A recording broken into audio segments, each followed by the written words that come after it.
Namaste Andy, this is Dr. Shravanti, obstetrician and gynecologist at Medica Hospitals, Visakhapatnam. ఈ రోజు మనం discuss చేయబోయే topic nausea and vomiting in early pregnancy. ఈ వాంతులు వికారం అనేది common and normal symptom in pregnancy. Approximately 70% of women ఈ ఫీచర్స్తో మనకి ప్రజెంట్ అవుతూ ఉంటారు. ఇంకొకటి ఏంటంటే ఇది యూజువల్లీ ఎర్లీ ప్రెగ్నెన్సీస్లోనే ఉంటుంది, ఫస్ట్ 4 months వరకు. రేర్గా అప్ టు డెలివరీ వరకు ఈ సిమ్టమ్స్ ఉండే ఛాన్సెస్ అయితే ఉంది. నెక్స్ట్ కమింగ్ టు అసలు దీనికి కారణం ఏంటి?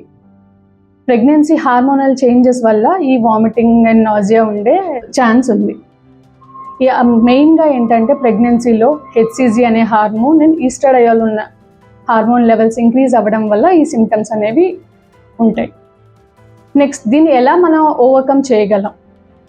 First most importantly 5 tips to prevent ఈ వామిటింగ్స్ ఏంటంటే, ముందుగా small quantity of foods at regular intervals తీసుకోవడం కానీ, అండ్ నెక్స్ట్ డేలో తీసుకునే ఫస్ట్ మీల్ కూడా డ్రై డైట్ అంటే సింపుల్ ఫుడ్స్ తీసుకునేలాగా చూసుకోవాలి. లైక్ టోస్ట్ కానీ, రస్క్ తీసుకోవడం కానీ, బిస్కెట్స్ కానీ ఇలా.